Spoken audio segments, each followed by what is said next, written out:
Hello and welcome to What's It All About? The Masters of Professional Communication Informational Video.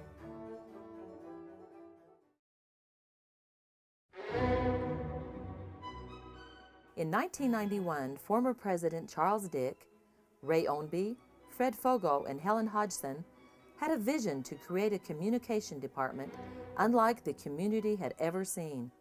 Their vision for this program included 6 main goals, and they are: enhance skills in a specific area of communication, develop an understanding of the use and application of technology essential in the communication field, develop a broader understanding of ethical and social responsibilities of professional communicators, improve oral and written communication skills,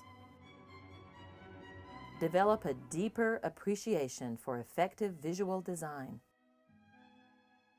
enhance abilities to apply design principles to communication pieces.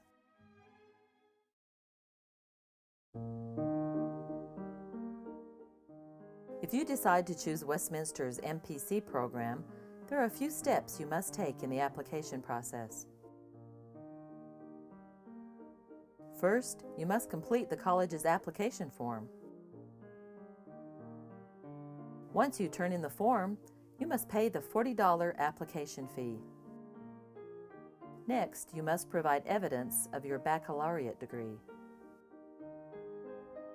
You'll also want to submit your official transcripts from your previous institutions.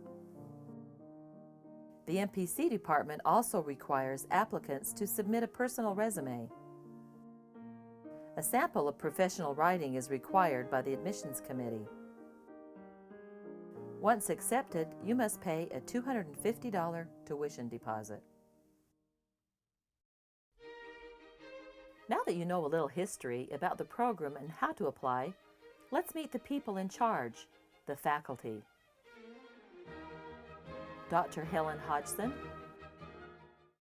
I began with a PhD in 19th century American Lit, which I got at the University of Denver, and which means I actually majored in English. But I've moved into the communication area through a number of steps. First of all, I went to work at the U.S. Geological Survey as a technical publications editor, discovered I didn't like rocks, had to get out of there, and moved into medical writing and editing. Through that, I developed an educational program with a physician to try to train doctors to communicate more effectively with their patients. Did that for a few years, and then the program opportunity here at Westminster arose. I began by editing the initial project proposal, and then when the program was accepted by everyone from the dean to the president of the college, I was hired to run the program, and that was 15 years ago. So we'll be starting our 15th year this fall. I teach everything from the basic professional and technical writing, which is the core writing course in the program, to the more specialized writing courses like writing for popular publications, grant writing, proposal writing. And then I also teach the ever so fearful professional editing class. Students should come into these classes if they're interested in being challenged and in really enhancing their writing and editing skills. Dr. Fred Fogo. My background is both in mass communication and English. I have a bachelor's in English and a master's in English, and I've had 2 academic careers. For about 15 years, I taught English in mostly 2-year colleges. Then it came time for a change, and I had originally intended to get a PhD, so I decided to get a PhD, but this time I found myself very much attracted to what was going on in mass communication and also called cultural studies. I teach a required class, MPC 600, Communication Ethics in the Democratic Process, and so it's being required, students will have to take it. We deal with the modern mass media, we deal with some history, and we engage the fundamental question about whether our mass media today are helping the democratic process or whether in some ways they might even be hindering it.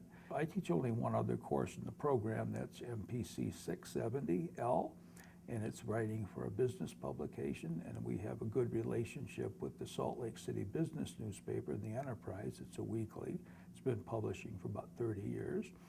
And our students in that class get to write the entire feature sections of the paper for 3 or 4 issues.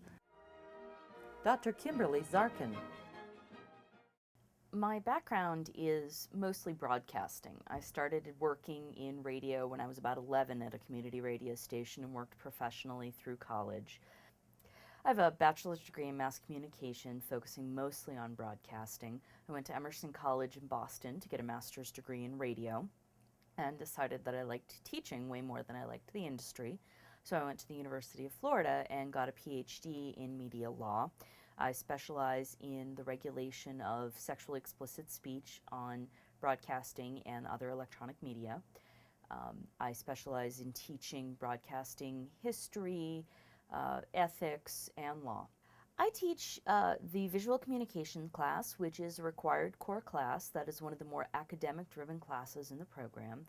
It is a great class because we focus on how people see and understand what they see. So it's a very theoretical class, but it has a lot of practical applications in that it forces people to think about their audience when they're producing any kind of document or visual, and helps them understand how perceptions can go awry. I've also taught classes in media law, which is really useful if you are in charge of other employees or you're the final word on a document or another kind of communicative piece that needs to be released to the public. It's good to fully understand the legal aspects of when do you need to call the lawyer. Dr. Alan Bowes. Well, my background is kind of mixed, but it's primarily in the professional communication field. I've worn quite a few hats over the years, but almost all of them were communication oriented. I taught school in the Navajo Indian Reservation for a while. I taught at the university level in communication for a couple of years, and also taught commercial photography for about 2 years at a private vocational school. Then I settled into what I would call a career centered mostly around technical writing and documentation. I worked in the computer industry, simulation industry, and the home automation field. So finally, I went back to teaching again, and here I am at Westminster. I've been here about 5 years now, and it's been a very nice experience. In the 5 years that I've been at Westminster, I've taught approximately 20 different courses. Most of the courses that I teach at Westminster are what I would call technology-oriented communication courses. These would include things like digital image editing or desktop publishing, layout and design using electronic tools, web design, website planning and management, technical writing, writing for the computer industry. I structure my classes so that I have enough flexibility that a student can come in with more experience than another student or less, and they'll still have a useful, practical, meaningful experience in the class.